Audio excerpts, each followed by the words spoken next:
And I do know that in my life, there are many times where I forget the things that God has done for me, right? Like when I think of the miracles that God has done in my life, and the things that I have seen God in the life of this church, it's insane. I still to this day can smell the smell of the Providence High School drama dressing rooms. That's where we first started. And I remember peeking out from behind the curtain because back then I was one of the background vocalists. You didn't know that about me, did you? Because we didn't have anyone who could really sing yet. And so I was getting the job done.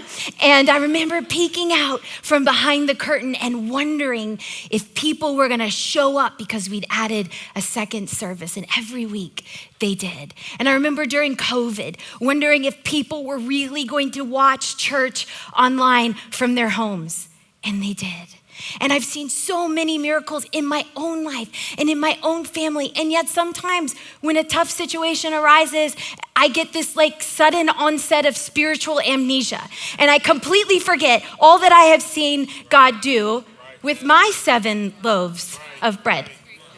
My December imagination was going, and I started thinking, what if they didn't forget about the feeding of the 5,000? What if they actually remembered how much work it took to feed 5,000 men plus women and children? Because look, in my house, I am in charge of feeding 5 people. I always plan for a stray teenager or 2 as well. And some nights I cook. I like to cook. So some nights I cook, some nights we order food. And my strategy is always never throw food away.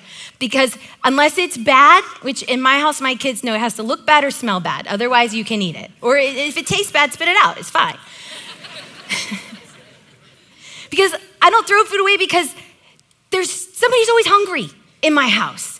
And so I always make sure that there's enough food in our fridge and in our pantry. And so some nights when I'm too tired to feed people, and I don't want to go to the effort of cooking, and I don't want to go to the effort of ordering and spending the money to order food, I'm just going to be honest with you.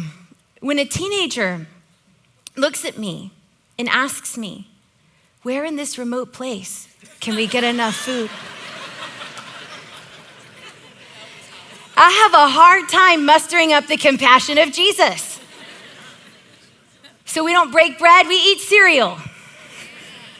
Feeding people is a lot of work. And I just wonder if the disciples remembered how much work it was to distribute food to thousands and thousands of people.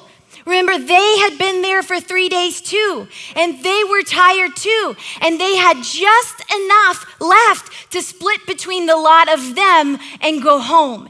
And so as I was feeling like I did not have enough during this busy Christmas season, it made me wonder if in this moment the disciples' problem was not enough bread, but if their problem was not enough compassion.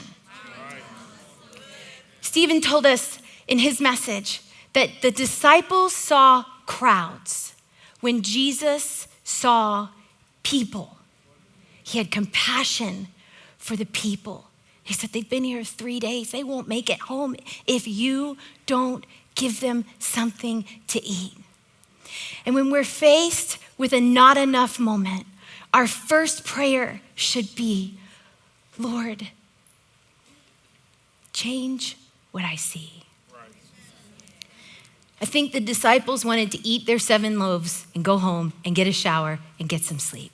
But Jesus had compassion on the hungry people, and he knew that he had more to give them. Jesus wanted this crowd to go home full, physically and spiritually, because he knew that often our physical needs are directly connected with our spiritual needs. And he wanted to feed the people through the hands of the disciples. Lord, change what I see. I want to see people, not problems. I want to have compassion for the hungry people around me.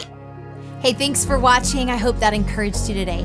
Make sure that you like, subscribe, and hit that bell to turn on notifications so that you don't miss out on other videos just like this one. And I'll see you back here